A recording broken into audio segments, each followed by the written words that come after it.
एक बुजुर्ग आदमी ने अपनी पूरी जिंदगी एक कंपनी में काम किया। रिटायरमेंट के बाद उसने महसूस किया कि उसकी जिंदगी में कोई खास बदलाव नहीं आया। एक दिन उसने अपने पुराने साथियों के संपर्क में आने की कोशिश की और देखा कि बहुत से लोग जिनके साथ उसने काम किया था आज भी उसे याद कर रहे थे और उसकी सराहना कर रहे थे। ये जानकर उसे समझ में आया कि उसकी सच्ची दौलत उसके द्वारा छुए गए दिल और रिश्ते थे, जो कि एक अनमोल विरासत थी। एक बार की बात है, एक छोटे से गांव में एक साधारण किसान रहता था। उसका नाम रामू था। रामू बहुत ही मेहनती और ईमानदार व्यक्ति था। उसकी जिंदगी का एकमात्र लक्ष्य था अपने परिवार को खुशहाल रखना। एक दिन जब रामू अपने खेत में काम कर रहा था, उसने एक पुराना बर्तन खोदा। बर्तन के अंदर एक चमकदार पत्थर था। रामू ने पत्थर को ध्यान से देखा और सोचा कि यह कोई साधारण पत्थर नहीं हो सकता। उसने पत्थर को गांव के पंडित जी के पास ले जाकर दिखाया। पंडित जी ने पत्थर को देखकर कहा, यह पत्थर एक दिव्य वस्तु है। इसे मॉर्टल कहा जाता है। ये तुम्हारे जीवन में बड़ी खुशियां और समृद्धि ला सकता है, लेकिन इसके साथ एक शर्त भी है। रामू ने उत्सुकता से पूछा, वह शर्त क्या है? पंडित जी ने कहा, तुम्हें इस पत्थर को खुद के लिए नहीं बल्कि दूसरों की भलाई के लिए इस्तेमाल करना होगा। अगर तुम ऐसा करोगे तो तुम्हें सभी सुख और ऐश्वर्य मिलेगा। लेकिन अगर तुम इसे स्वार्थी उद्देश्यों के लिए प्रयोग करोगे तो इसके परिणाम भी बुरे हो सकते हैं। रामू ने पंडित जी की बातों को ध्यान में रखते हुए पत्थर को स्वीकार कर लिया। उसने पत्थर का उपयोग गांव के गरीबों और जरूरतमंदों की मदद करने में किया। उसने अस्पताल, स्कूल और सड़कें बनवाने में पत्थर की मदद से धन जुटाया। धीरे धीरे गांव खुशहाल हो गया और लोग रामू की प्रशंसा करने लगे। समय के साथ रामू की दया और ईमानदारी की वजह से गांव में शांति और समृद्धि फैल गई। उसने अपनी जिंदगी में कभी भी स्वार्थी काम नहीं किए और पत्थर ने उसकी जिंदगी को खुशहाल और संपन्न बना दिया। इस तरह रामू की कहानी ने साबित कर दिया कि सच्ची समृद्धि और खुशी तभी मिलती है जब हम अपनी भलाई के लिए नहीं बल्कि दूसरों की भलाई के लिए काम करते हैं। एक बार की बात है, एक गांव में एक बहुत ही गरीब किसान रहता था। उसके पास केवल एक गाय थी जो उसकी आजीविका का एकमात्र साधन थी। एक दिन गाय बीमार हो गई और किसान बहुत चिंतित हो गया। उसने गांव के सबसे बड़े वैद्य से मदद मांगी, लेकिन वैद्य ने कहा कि गाय को ठीक करने के लिए उसे एक विशेष जड़ी बूटी चाहिए जो केवल दूर के जंगल में मिलती थी।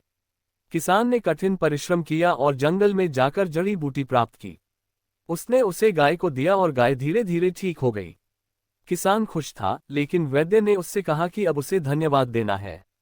वैद्य ने कहा, तुमने अपनी गाय की जान बचाने के लिए बहुत मेहनत की, लेकिन अगर तुम अपनी खुद की और अपने परिवार की देखभाल नहीं करोगे तो ये सब बेकार हो जाएगा।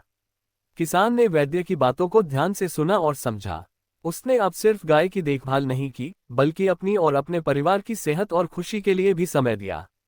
उसकी मेहनत और संतुलित जीवन के कारण वह एक खुशहाल और संपन्न जीवन जीने लगा। एक छोटे से गांव में एक गरीब माँ अपने बेटे के साथ रहती थी। उसके पास बहुत कम साधन थे, लेकिन उसकी ममता और प्यार अपार था। एक दिन उसके बेटे को एक गंभीर बीमारी हो गई और इलाज के लिए पैसे की जरूरत थी। माँ ने अपनी सारी संपत्ति बेच दी, लेकिन बेटे की जान नहीं बचा पाई। बेटे की मौत के बाद माँ ने गांव के गरीब बच्चों की शिक्षा और स्वास्थ्य की जिम्मेदारी अपने ऊपर ले ली ताकि उनकी जिंदगियां बेहतर हो सकें। उसकी सच्ची ममता ने कई जीवन बदल दिए और गांव में उसकी दुआएं हर दिल में बस गईं। रात का अंधेरा चांदनी में बदल गया था और एक छोटे से गांव में एक बुढ़िया अपने छोटे से घर में बैठी थी। उसकी उम्र के साथ उसकी आंखें भी धुंधली हो चुकी थीं, लेकिन उसकी आत्मा में आज भी युवावस्था की चमक थी।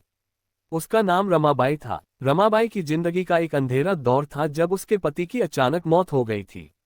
उसका दिल टूट चुका था, लेकिन उसने हार मानने की बजाय अपने दो छोटे बच्चों के लिए पूरी मेहनत की। गांव वालों ने उसकी मदद की और उसने सबके सामने एक प्रेरणास्रोत की तरह काम किया। एक दिन रमाबाई की पोती ने उसे एक चिट्ठी दी। चिट्ठी में लिखा था, दादी, मैंने आपको हमेशा देखा है कि आपने कभी हार नहीं मानी। मैं आपकी तरह मजबूत बनना चाहती हूँ। आपके संघर्ष और प्यार ने मेरी जिंदगी को संवार दिया है।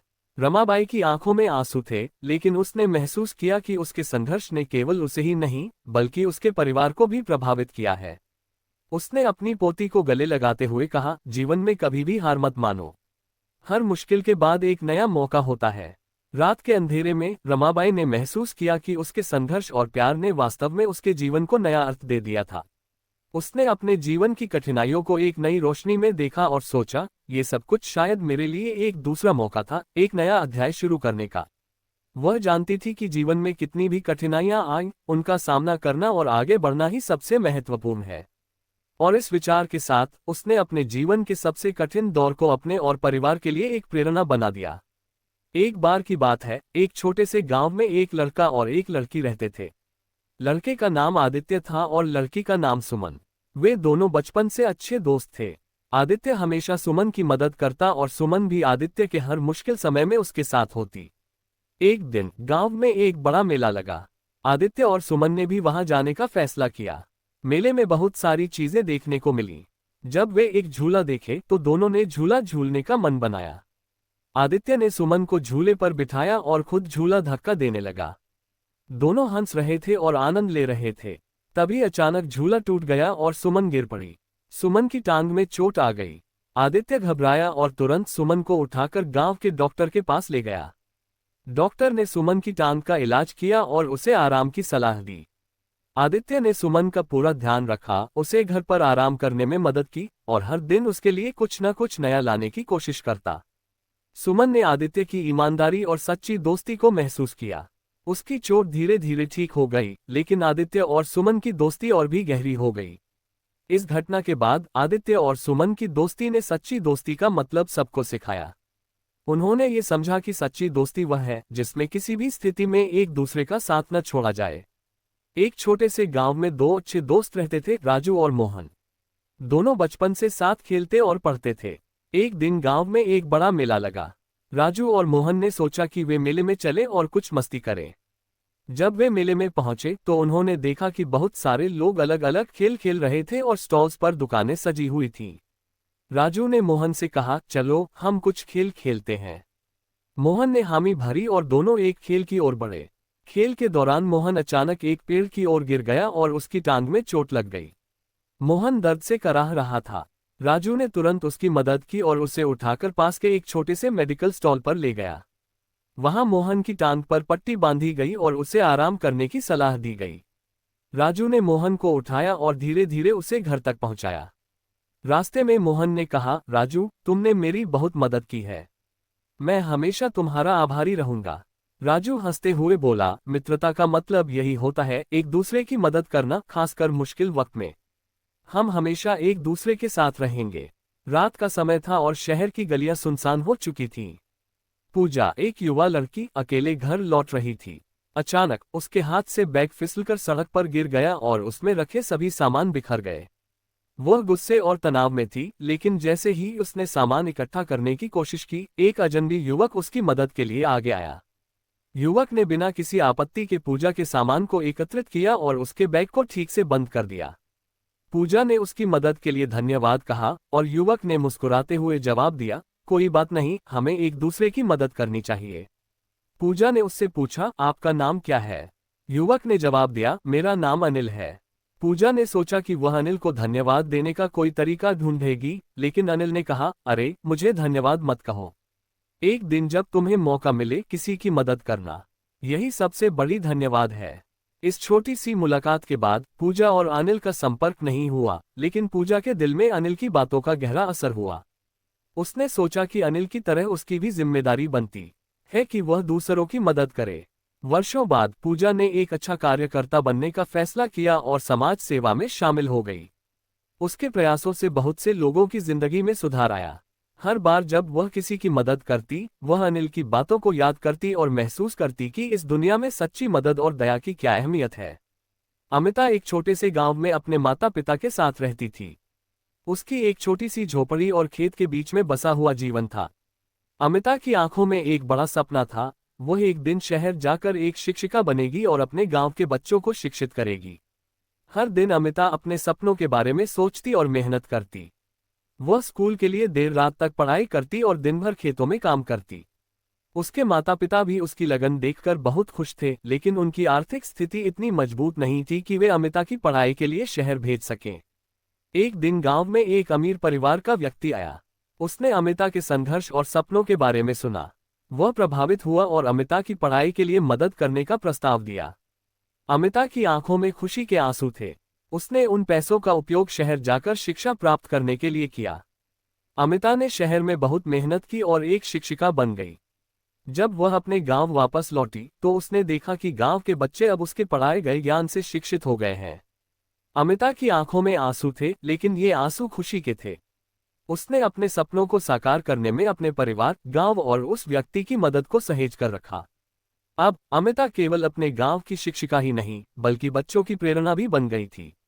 एक बार की बात है, एक छोटे से गांव में एक गरीब लड़का सुमित रहता था। सुमित का सपना था कि वह अपने माता पिता को एक अच्छा जीवन दे सके। उसकी मेहनत और ईमानदारी ने उसे गांव में सभी का प्रिय बना दिया था। एक दिन गांव में एक अमीर व्यापारी आया जिसके पास अनगिनत रत्न और गहने थे। उसने गांव में एक बर्तन की दुकान खोली और सुमित से दोस्ती कर ली। एक दिन व्यापारी ने सुमित से कहा कि उसके पास एक अनमोल मोती है जिसे वह सुमित को दिखाना चाहता है।